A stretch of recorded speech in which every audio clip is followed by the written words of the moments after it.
नमस्कार दोस्तों, स्वागत है आप सभी का आपके YouTube channel doctor AP education पर।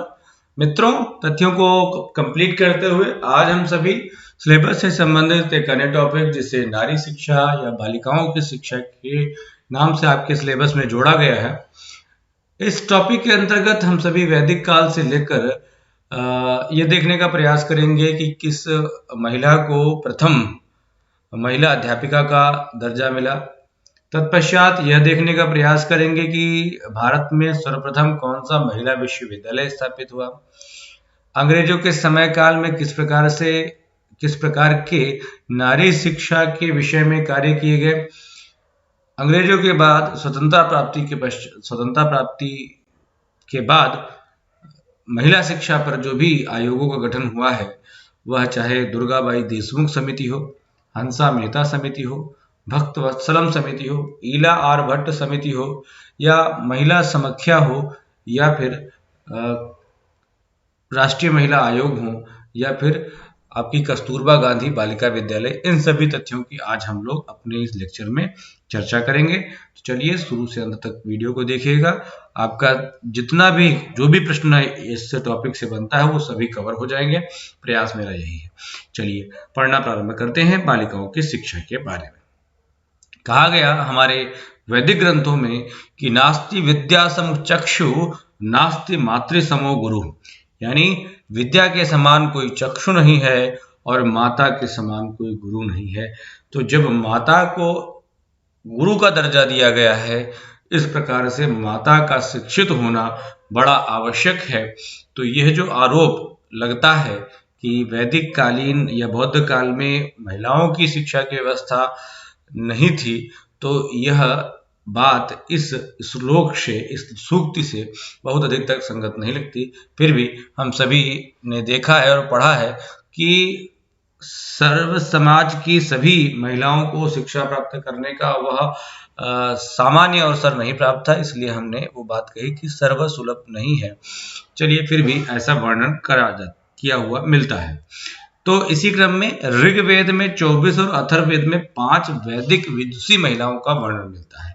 इसी क्रम में दयानंद सरस्वती भी नारी शिक्षा का समर्थन करते हुए कहते हैं, जब मैंने आपको दयानंद सरस्वती के बारे में पढ़ाया था, तो दयानंद सरस्वती जी भी कहते हैं कि वेदों में लिखा है कि इदम मंत्र पत्नी पठेत, यानी यह मंत्र पत्नी पढ़े।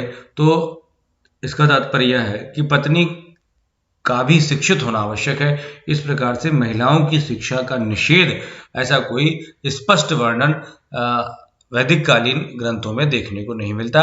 फिर भी जो तथ्य हमारे सामने हैं उनको हम देखते हुए समझने का प्रयास करेंगे।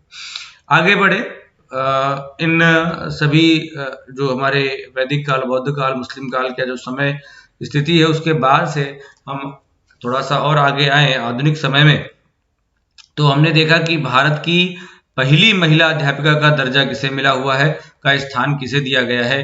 तो भारत की पहली महिला अध्यापिका सावित्रीबाई फूले को कहा जाता है। क्यों कहा जाता है?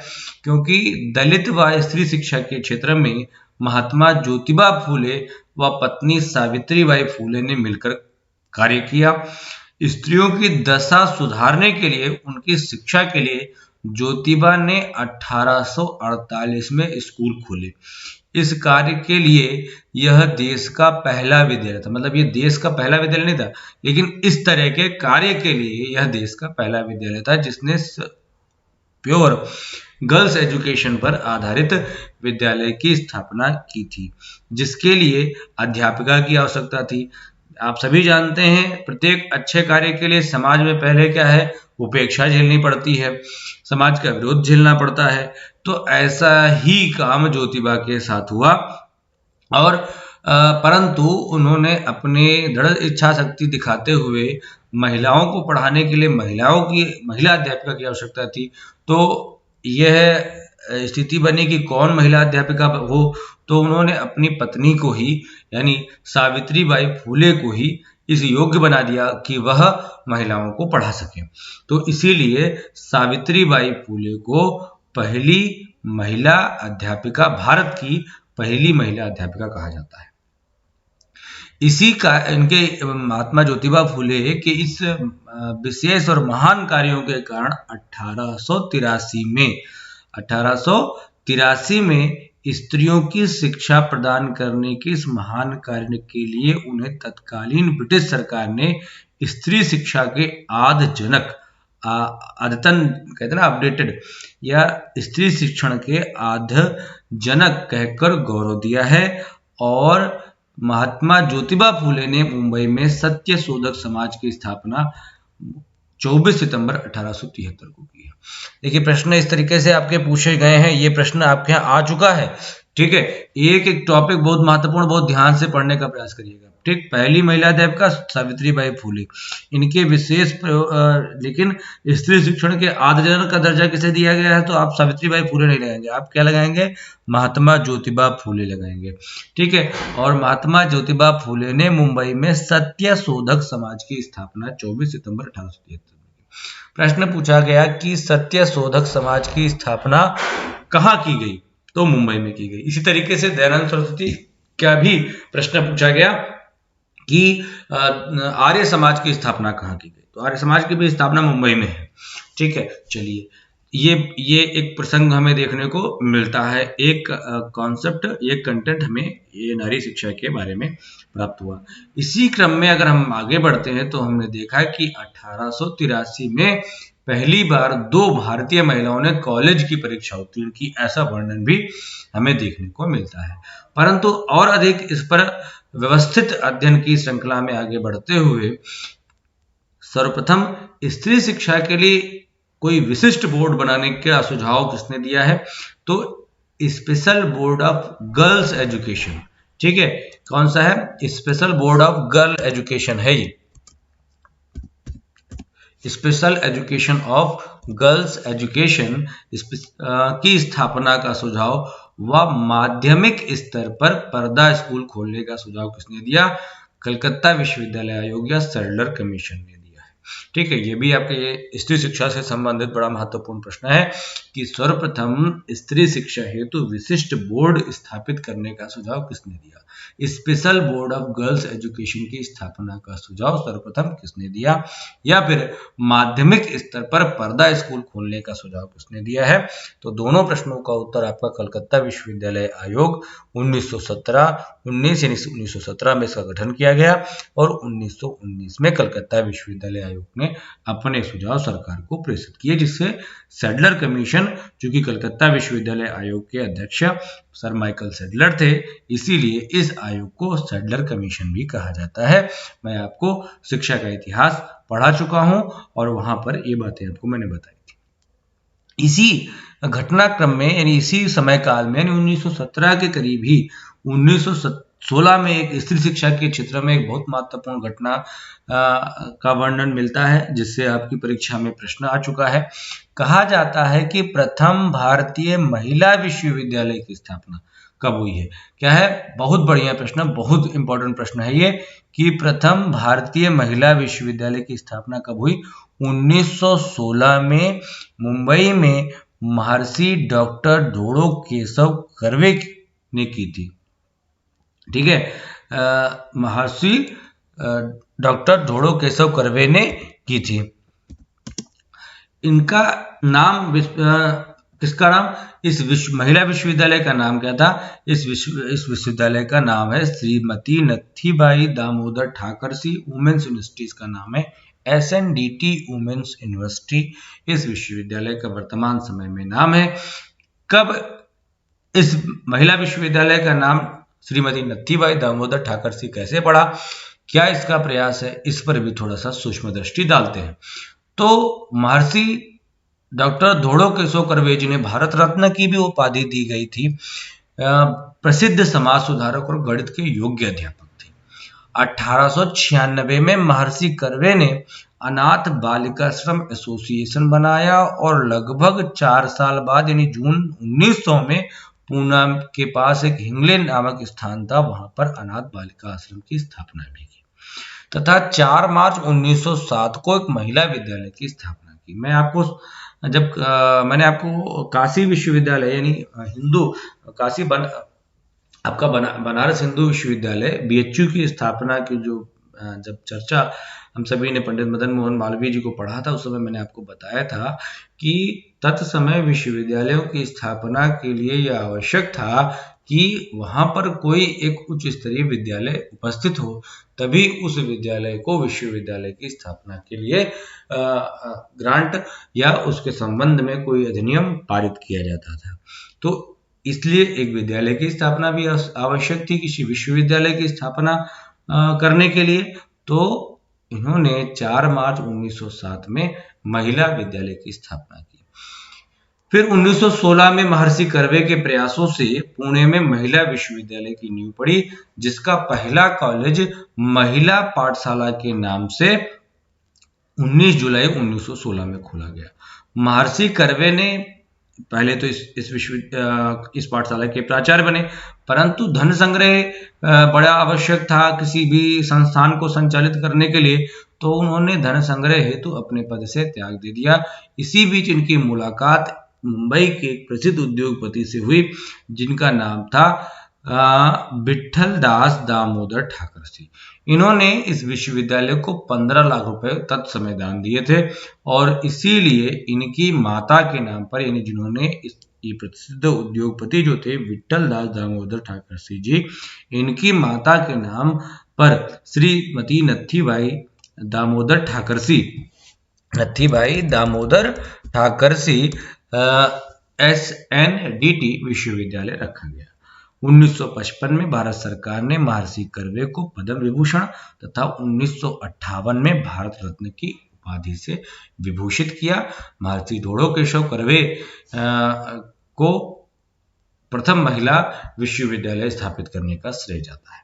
चलिए भाई आगे बढ़ते हैं। अब अगला समय क्या आया? अगला समय एक देखने को हमें मिलता है कि 1917 के बाद 1916 में आपकी ये महिला विश्वविद्यालय की स्थापना हो चुकी है। ठीक है, 1916 के बाद आगे बढ़े 1926 के दौरान एक अखिल भारतीय महिला सम्मेलन का भी वर्णन देखने को मिलता है। उसी समय 1929 में गठित हर्टाग कमेटी की 1927 में गठित 27 में गठित हुई, 29 में अपना रिपोर्ट सबमिट किया इन्होंने। तो हर्टाग कमेटी की सिफारिशों में एक बात कहा गया कि शिक्षा पर केवल पुरुष वर्ग का ही अधिकार नहीं है, दोनों लिंगों का, दोनों जेंडर्स का समान अधिकार है। दोनों की शिक्षा के विकास के लिए नई शिक्षा योजना का निर्माण करना बहुत जरूरी है। तो ये कुछ वर्णन हमें भारतीय अंग्रेजों के समय तक कुछ डिटेल्स या कुछ समय या कुछ प्रयास देखने को मिलते हैं। अब जैसे देश हमारा धीरे से आजाद हुआ, धीरे से आजाद हुआ, अच्छे से आजाद हुआ, जिस प्रकार से ट्रांसफर ऑफ पावर हुआ, भारत देश 1947 को जब आजाद हुआ, तो आजाद देश या स्वतंत्र राष्ट्र के संचालन के लिए एक उचित संविधान की आवश्यकता होती है। संविधान का निर्माण किया गया 1950 में, हमने इसका अंगीकरण कर लिया। और इस भारतीय संविधान में यदि देखें कि कहां पर किस अनुच्छेद में नारी शिक्षा की बात कही गई है, तो भारतीय संविधान की धारा 39 मतलब आपका ये आ गया 36 से लेकर 51 तक है राज्य के नीति निर्देशक तत्वों में। तो ये राज्य के नीति निर्देशक तत्वों में नारी शिक्षा के विषय में, यानी क्या किस विषय में रखा गया है। ठीक, धारा 39 की उपधारा का घ में, यानी ए और घ डी और ई में पुरुष व स्त्री के समान अवसर के लिए उपबंध किए गए हैं। 39 का में कहा गया है कि सभी नागरिक यानी स्त्री व पुरुष को समान रूप से जीविका के पर्याप्त साधन प्राप्त करने का अधिकार दिया जाएगा। दोनों को समान कार्य समान अवसर की बात कही गई है। पुरुष और स्त्री कर्मचारियों के स्वास्थ्य और शक्ति का दुरुपयोग नहीं किया जाएगा, ऐसा वर्णन भारतीय संविधान की धारा 39 में देखने को मिलता है। इसी क्रम में भारतीय संविधान की आर्टिकल 42 में कहा गया है कि काम की न्याय संगत और मनोवाची तथा प्रसूति का उपबंध भी धारा 42 में किया गया है, जिसका संबंध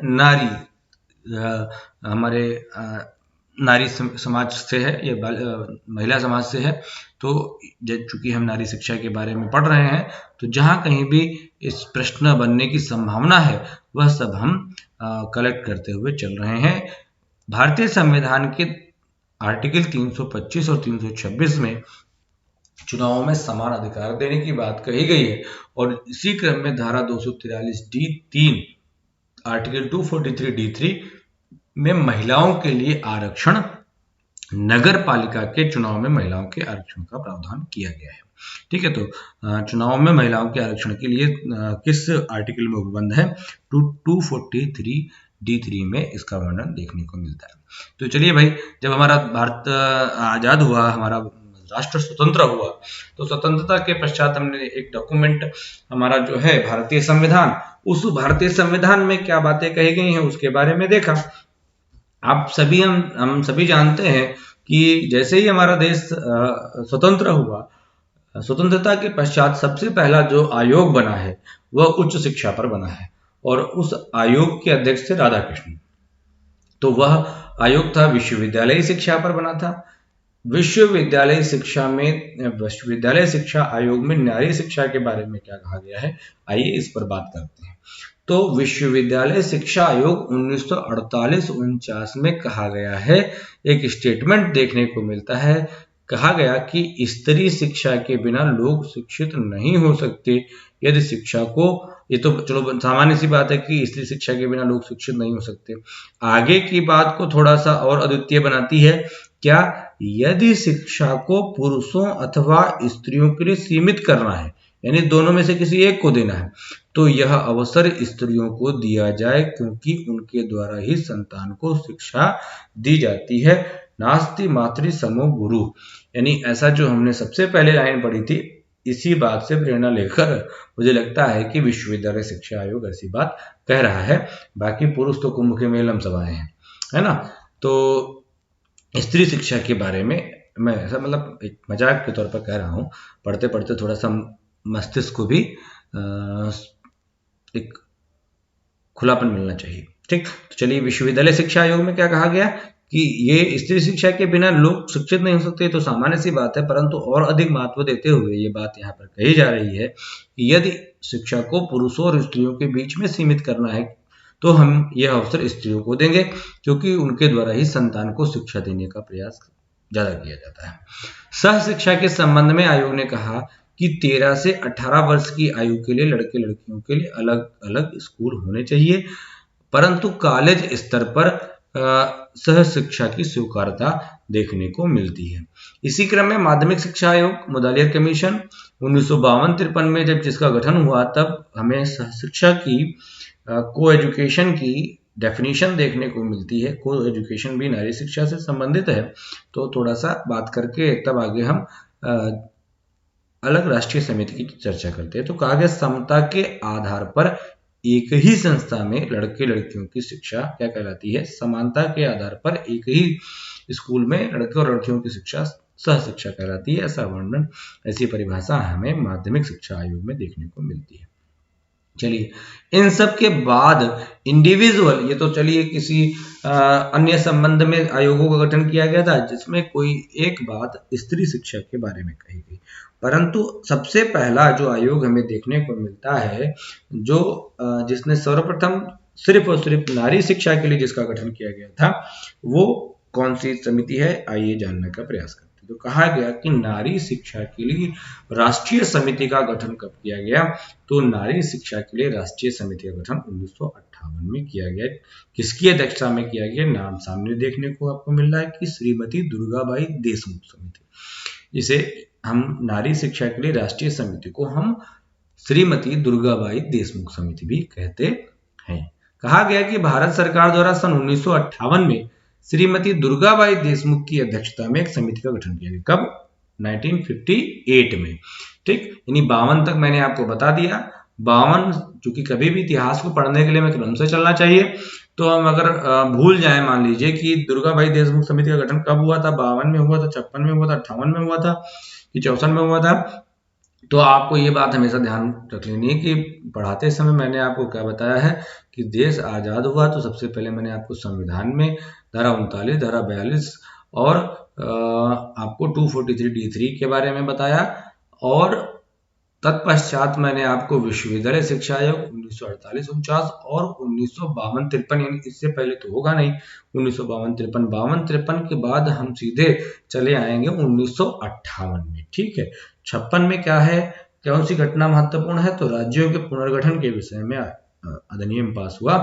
तो इसके 2 साल बाद नारी शिक्षा के विषय में एक राष्ट्रीय समिति के गठन की बात कही गई। तो थोड़ा सा याद करने के लिए हम 1-2 साल के इधर उधर के घटनाक्रम को भी याद कर लेंगे तो ये तारीख हमें याद रहेगी, क्योंकि कई सारे आयोग हैं और उन सभी आयोगों की डेट हम ना भूलें, इसके लिए हमें सुनिश्चित करना पड़ेगा कि थोड़ा इधर उधर का भी समय हम याद रखें।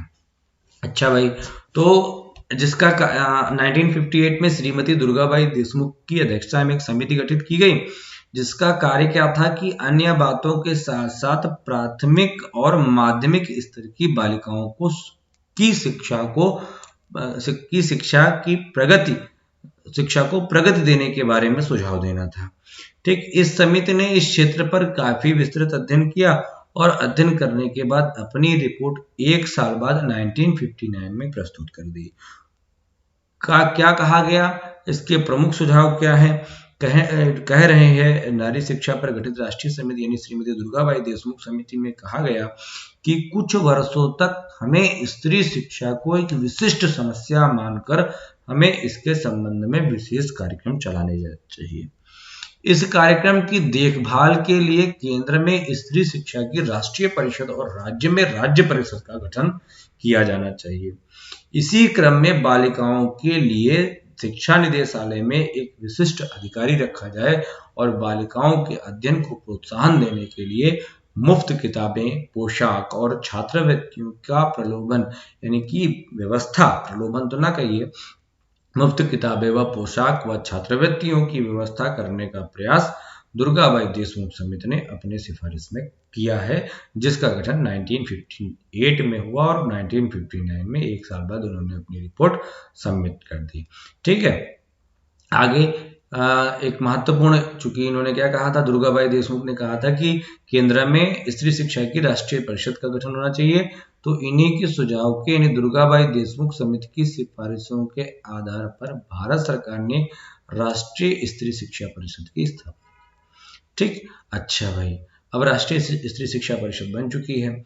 इसके क्रम में लड़कियों और लड़कियों के पाठ्यक्रम को लेकर बड़ा एक विवाद था कि क्या लड़कियों को क्या पढ़ाया जाना चाहिए, क्या लड़कियों को सिर्फ जो घरेलू काम काज है ऐसा ही पाठ्यक्रम इनके लिए बनाया जाए या कैसा पाठ्यक्रम बनाया जाए। इसको लेकर विवाद की स्थिति जब रही तो इसके संबंध में भी एक आयोग का गठन किया गया है। आइए देखते हैं लड़के लड़कियों का पाठ्यक्रम क्या हो, इसके संबंध में श्रीमती हंसा मेहता समिति का गठन 1962 में किया गया, यानी 58 के बाद का है ये दूसरा। ठीक, तो डी अगर हम ऐसे याद करें तो ABCD, डी और डी पहले आता है यानी देशमुख, तो ABCD EFG, ठीक, H, तो H बाद में आता है, हंसा मेहता समिति बाद में। ठीक है, तो लड़के लड़कियों का पाठ्यक्रम यानी श्रीमती हंसा मेहता समिति 1962 में गठित की गई। राष्ट्रीय शिक्षा परिषद जिसका गठन हो चुका है दुर्गाबाई देशमुख समिति की सिफारिशों के आधार पर, तो राष्ट्रीय स्त्री शिक्षा परिषद ने इस शिक्षा के सभी स्तरों पर लड़कियों के पाठ्यक्रम की समस्या का अध्ययन करने के लिए एक समिति नियुक्त की। किसने? राष्ट्रीय स्त्री शिक्षा परिषद ने। ठीक है, जिसकी अध्यक्षता की श्रीमती हंसा मेहता ने। इस समिति ने निम्न विषयों पर अपनी संस्तुतियां दी थी। क्या संस्तुतियां दी? कहा गया सामाजिक संगठन का आधार तथा स्त्रियों का कार्य क्या हो, इसके संदर्भ में स्त्रियों को समानता के अवसर कैसे मिले, इसके बारे में सुझाव दिया। सह शिक्षा की व्यवस्था किस प्रकार की होनी चाहिए, इसके संबंध में अपना सुझाव दिया। और पाठ्यक्रम के लिए तो इसका गठन ही किया गया था और पाठ्यक्रम के संबंध में भी इस समिति ने अपना सुझाव दिया है। फिलहाल हमें याद रखना है कि हंसा मेहता समिति का गठन कब किया गया? 1962 में। किस लिए किया गया? तो बालक बालिकाओं के पाठ्यक्रम का अध्ययन करने के लिए किस समिति का गठन किया गया है? तो आपका हंसा मेहता समिति का गठन किया गया। अगला इसी क्रम में जब आगे हम बढ़े तो ये बात सामने, और जब इस पर और अधिक अध्ययन किया जाने लगा तो ये देखा गया कि किस प्रकार से ग्रामीण क्षेत्रों में लड़कियां जो हैं उनकी सामाजिक स्थिति के आधार पर क्या उनको विद्यालय भेजने का अवसर दिया जा रहा है, और शहरी क्षेत्र की बालिकाओं को तो पढ़ने के अवसर मिल रहे हैं, परंतु ग्रामीण क्षेत्र की बालिकाओं की स्थिति क्या है यह जानने के लिए एक समिति और बनाई गई। तो ग्रामीण क्षेत्रों में लड़कियों की शिक्षा कैसी है इसके संदर्भ में एक भक्त वत्सलम समिति का गठन 1963 में किया गया। यानी 62 में आपका बालक बालिकाओं के पाठ्यक्रम से संबंधित, और उसके जस्ट बाद 63 के बाद आपकी भक्त वत्सलम समिति। कौन है भक्त वत्सलम, ये देखते हैं।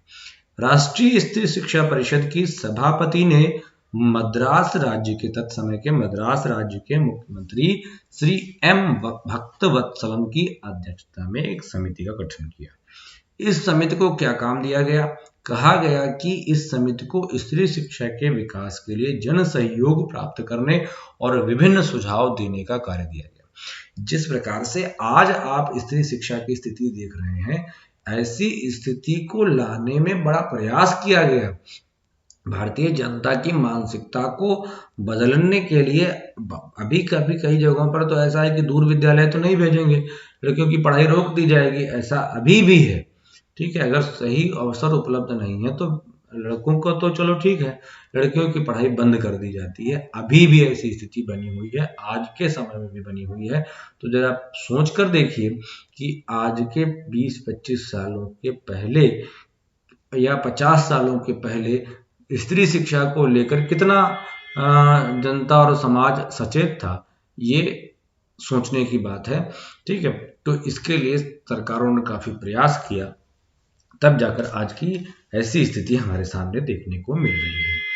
तो राष्ट्रीय शिक्षा परिषद ने मद्रास राज्य के मुख्यमंत्री श्री भक्तवत्सलम की अध्यक्षता में एक समिति का गठन किया है। इस समिति का काम था कि स्त्री शिक्षा के विकास के लिए जन सहयोग प्राप्त करना और इसके संबंध में विभिन्न सुझाव देने का काम इनको सौंपा गया।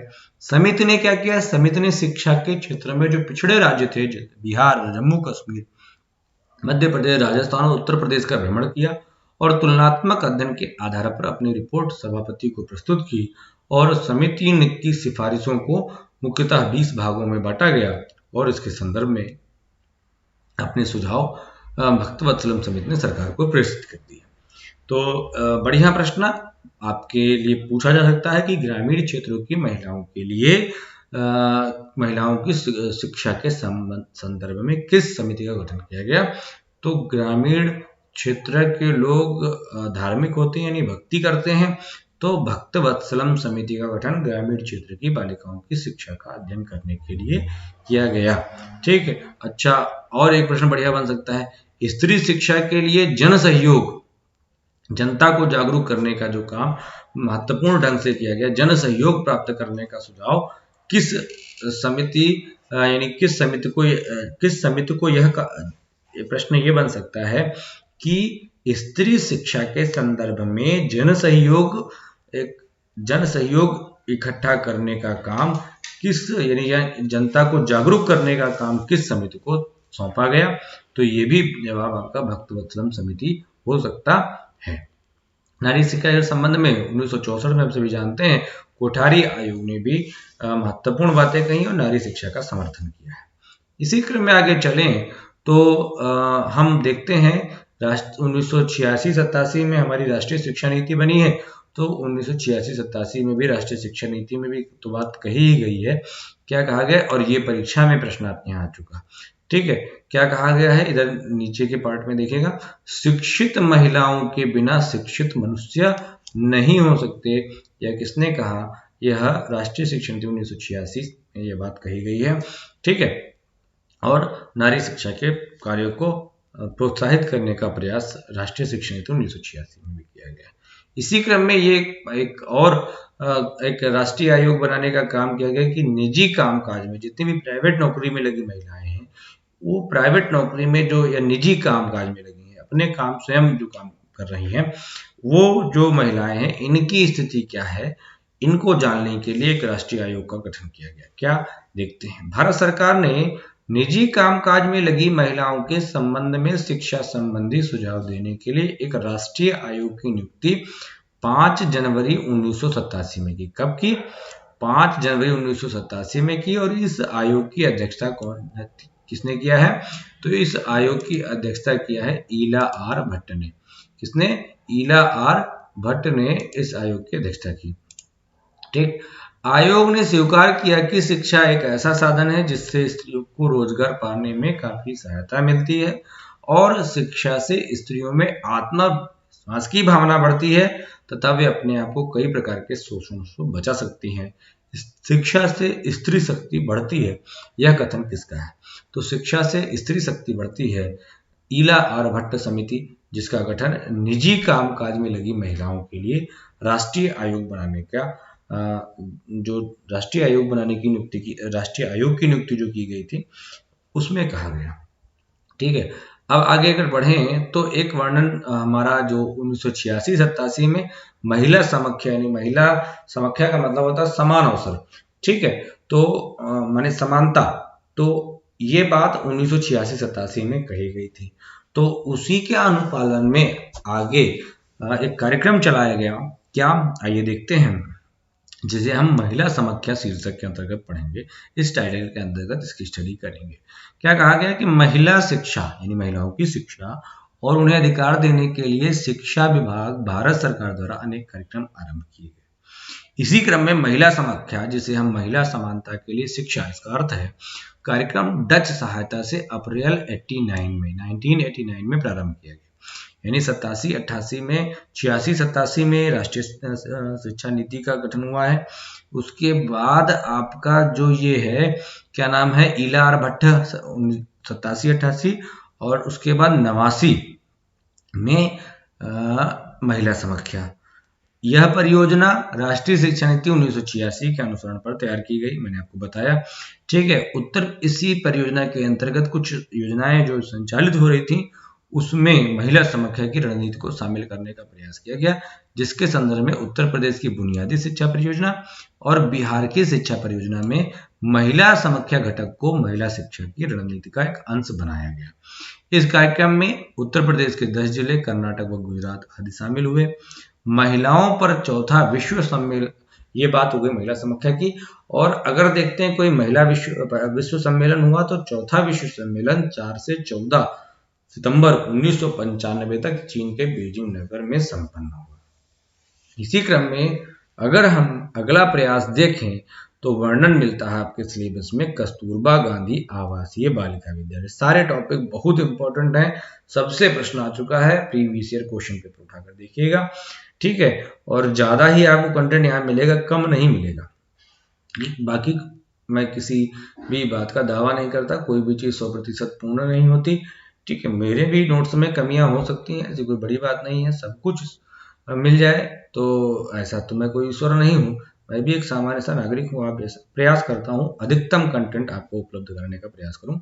तो इसी क्रम में कस्तूरबा गांधी आवासीय बालिका विद्यालय की बात करते हैं। ये भी आपके सिलेबस का कई जगहों पर, चाहे डीएलएड में पूछा गया, कई बीएड में है, सब जगह के सिलेबस में, और हमारे जो भी परीक्षा की तैयारी इस समय हम लोग कर रहे हैं उसमें भी है। चलिए देखते हैं क्या कहा गया है। कस्तूरबा गांधी कौन थी और ये आवासीय बालिका विद्यालय किस जगहों पर खोले जाएंगे, इनकी बात करते हैं। केंद्र सरकार ने सर्व शिक्षा अभियान कब प्रारंभ हुआ?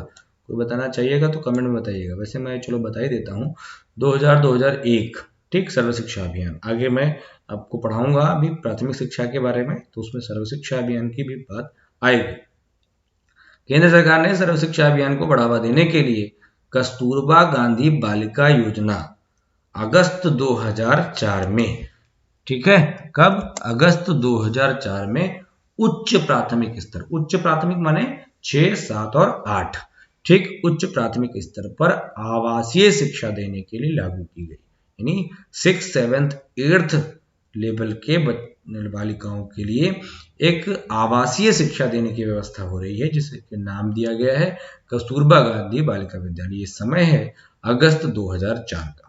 प्रारंभ में एक यह स्वतंत्र योजना के रूप में संचालित की गई, परंतु 1 अप्रैल 2007 से इसे सर्व शिक्षा अभियान में और आगे जब आरटी एक्ट 2009 बना उसके साथ उसे जोड़ दिया गया। केजीबीपी कहाँ खोला जाएगा? उन ब्लॉक्स में इसे संचालित करने का योजना रखी गई जहां की, बहुत ध्यान समझिएगा, जिनकी साक्षरता दर राष्ट्रीय साक्षरता दर से नीचे है। उस ब्लॉक की जो साक्षरता दर है वह राष्ट्रीय साक्षरता दर से उसका नीचे है, तथा जिसकी साक्षरता का लिंगानुपात राष्ट्रीय साक्षरता लिंगानुपात से अधिक है। मतलब इस लाइन का अर्थ क्या हुआ, हम लोग समझ पाए। जिस प्रकार से मान के चलिए कि यानी जिसकी लिंग साक्षरता का लिंगानुपात, यानी अगर राष्ट्रीय साक्षरता दर हमारे भारत के समय 74.04 है, तो इस संपूर्ण साक्षरता दर में महिला और पुरुष कितना है? तो महिला और पुरुष की अगर हम बात करें तो महिला की हमें 65 कुछ मिलती है, ठीक है। ये देखिए इधर साक्षरता दर कितनी है, 74.04 है। पुरुष की साक्षरता दर है 82.14 और महिला की कितनी है, 65.46। तो अब आप इसका लिंगानुपात जब अगर निकालेंगे तो 82.14 माइनस 65.46 निकालेंगे तो जो भी अनुपात या जो भी अंतर यहाँ देखने को मिलेगा वह अंतर जो है उससे ज्यादा का अंतर जिस ब्लॉक को हम चयनित कर रहे हैं वहां होना चाहिए। ठीक, बात समझ में आ गई आपको? यानी पहला क्या है, साक्षरता दर राष्ट्रीय साक्षरता दर से कम हो उस ब्लॉक की। दूसरा जो लिंगानुपात है, जो जेंडर गैप है, जिसमें जेंडर गैप है लिटरेसी का, यानी पुरुष और महिला की लिटरेसी का जो अंतर है वह अंतर जो है यहाँ पर ज्यादा होना चाहिए। ठीक है, यानी पुरुष इस ब्लॉक, जिस ब्लॉक का आप चयन कर रहे हैं वहां पर पुरुष ज्यादा शिक्षित होने चाहिए और महिलाएं कम शिक्षित होनी चाहिए, और ये गैप जो है ये राष्ट्रीय स्तर से ज्यादा होना चाहिए। ठीक, तो ऐसे ब्लॉक्स में कस्तूरबा गांधी बालिका विद्यालयों की स्थापना करने का प्रयास यानी किया गया। आगे इसमें ये भी बात रखी गई कि जहां की महिला साक्षरता दर 30% से कम है और 75% इस विद्यालय में अनुसूचित जाति और जनजाति के बच्चों को प्रवेश देने की बात कही गई और 25% अन्य बीपीएल वर्ग की महिला बालिकाओं की शिक्षा की व्यवस्था के लिए कस्तूरबा गांधी बालिका विद्यालय अगस्त 2004 में संचालित करने का प्रयास किया गया। ठीक है, और ये योजना अगस्त 2004 से लागू हुई। चलिए भाई, तो इसकी भी बात हो गई। अब आगे देखते हैं राष्ट्रीय महिला आयोग भी हम लोग जानते हैं, इसके बारे में देख क्या है भाई, कब इसका गठन हुआ है। तो राष्ट्रीय महिला आयोग भारतीय संसद द्वारा 1990 में पारित अधिनियम के तहत 31 जनवरी 1952 में गठित एक सांविधिक क्या है, सांविधिक निकाय है। ठीक, सांविधिक निकाय का मतलब क्या हुआ कि संवैधानिक नहीं है, संविधिक है। ठीक, यानी इसको लीगल कुछ राइट्स मिले हुए हैं, संविधान में इसका वर्णन नहीं है। ठीक है, तो अधिनियमित है, संसद द्वारा अधिनियमित है, इसलिए इसको सांविधिक कहते हैं। और संवैधानिक और सांविधिक में यही अंतर होता है। ठीक, तो ये 1992 में गठित एक सांविधिक निकाय है। आयोग की पहली अध्यक्ष सुश्री जयंती पटनायक थी। वर्तमान में रेखा शर्मा थी कुछ समय के लिए, अभी फिलहाल तो कार्यकारी अध्यक्ष के रूप में राष्ट्रीय महिला आयोग के अध्यक्ष रेखा शर्मा काम देख रही हैं। यह एक ऐसा निकाय है जो शिकायत पर या स्वतः संज्ञान के आधार पर बालिकाओं के संवैधानिक हितों और उनकी कानूनी सुरक्षा के उपायों को लागू करने का प्रयास करता है। तो राष्ट्रीय महिला आयोग आपको मैंने वर्तमान समय तक लाने का प्रयास किया, वैदिक काल से प्रारंभ करके, वैदिक काल से फिर अंग्रेजों के समय के, जो अंग्रेजों के समय में जो आयोगों का गठन हुआ उसमें से पहले यानी व्यक्तिगत प्रयासों से किस प्रकार से महात्मा ज्योतिबा फूले के प्रयास पर हमने पहली महिला अध्यापिका सावित्रीबाई फूले को कहा, फिर देखा कि किस प्रकार से पहला महिला विश्वविद्यालय, कब special board of education girls का स्थापित करने का सुझाव, और इसी क्रम में स्वतंत्रता प्राप्त होने के पश्चात प्योर स्त्री शिक्षा पर गठित होने वाले आयोगों का वर्णन हम सभी ने किया है। 1958 में किया, 1959 का मिलता है, 62 का मिलता है, 63 का मिलता है। ठीक है, फिर इस तरीके से हम 87-88 देखते हैं और यहाँ पर हम 1992 की विभाग और अगस्त 2004 की भी चर्चा हम सभी ने अपने इस लेक्चर वीडियो में की है। आगे के लेक्चर में आपको मैं भाषा विवाद के बारे में बताऊंगा। भाषा के संदर्भ में हमको सभी भारतीय संविधान को पढ़ना जरूर पड़ेगा, क्योंकि उससे भी संबंधित प्रश्न बन जाते हैं और बिना उसको समझे आप भारत की वर्तमान जो शिक्षा की जो भाषा समस्या है उस भाषा समस्या को भी अच्छे से समझ नहीं पाएंगे। ठीक है, तो भारतीय संविधान से संबंधित भी हमें पढ़ना पड़ेगा, बताने का प्रयास मैं आपको करूंगा। ठीक, फिर त्रिभाषा सूत्र जो वर्णन चल रहा है उसके बारे में भी चर्चा अगले वीडियो में करेंगे। तब तक के लिए सब्सक्राइब करिए, मिलते हैं अगले लेक्चर में। धन्यवाद। भारत माता की जय।